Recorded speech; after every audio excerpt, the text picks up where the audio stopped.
Okay, I want to take just a quick minute and fix a problem that pops up a lot when you're using Adobe Premiere Pro and you pull stuff in.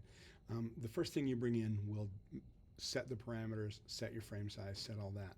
If I brought a vertical picture in from my phone, it would set this situation up where this is a vertical shot, everything I need to do is horizontal. So my frame size is jacked up. Very simple fix for that. Click on your timeline.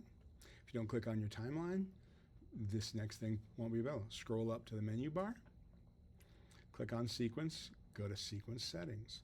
When that pops up, you're going to look at frame size. I simply reverse the dimensions we would normally use. Those are pretty normal HD dimensions. And I'm just going to switch them.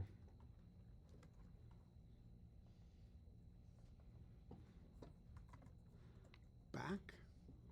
I'm going to click OK. Yeah, it's going to say my previous, yeah, okay. So now you see I have the right size, the right shape frame, and for my whole movie. So, and that will work for this entire sequence. So.